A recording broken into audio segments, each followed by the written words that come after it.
Okay, volume of right prisms. The general formula for volume of a right prism is going to be volume equals uppercase B times H, and the uppercase B stands for the area of the base times the height. Okay, so if I want to find the area of the base in a prism, the base is going to be the two congruent polygons that are connected by the rectangles. So what I've just shaded in there, that is going to be the base. So the first thing that we need to do to find the volume of the shape is find the volume or the area of this shaded irregular figure right here. And then once you find that volume, you can multiply that by the height, and the height is going to be the distance that connects those two bases together. So you got to find the area of that base, and then you multiply that by the height. So the hardest part is going to be finding the area of that base. Okay? So there's your formula. Let's do two examples.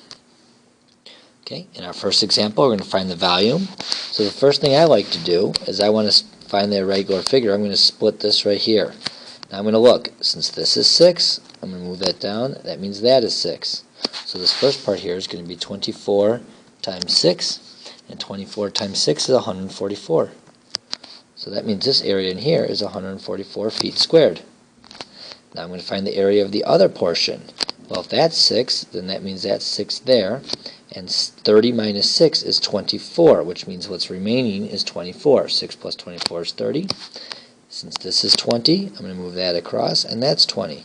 So this next section is going to be 24 times 20, and that is 480. So this means that has an area of 480 feet squared. So the area of that irregular figure you're going to add together. So I'm going to do 144 plus 480. And that's going to give me 624 feet squared. That is equivalent to the area of the base, which is my uppercase B. Step 2, let's find the volume.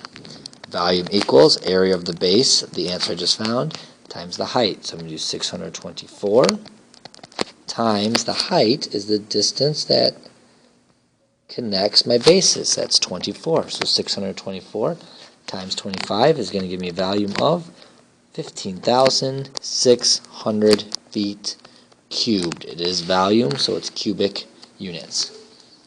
Okay, in my next example, I'm going to do the same thing. I'm going to break the shape. I like to break down, so I'm just going to go down there. Since that's 2, I'm going to bring that down, and that's 2. That means this section is 16 times 2.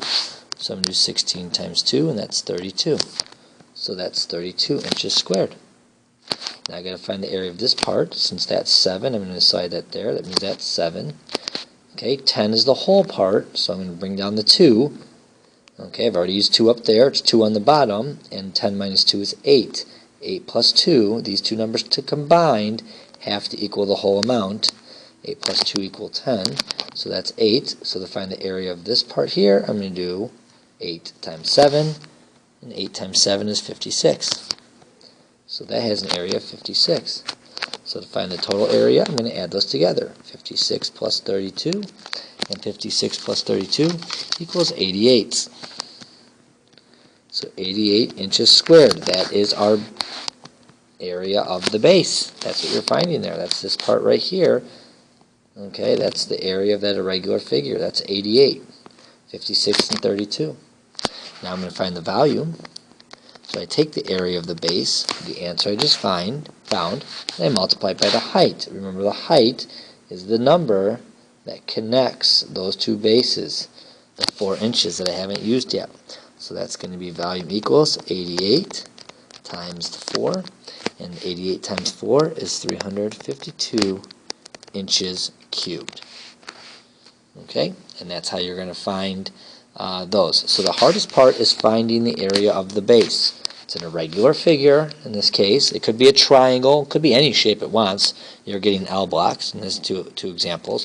But you find the area of that base, and then you multiply by the height, which is basically how many layers do you have. Alright, if you need to watch it again, watch it all again. Good luck on your homework, and I'll see you guys tomorrow.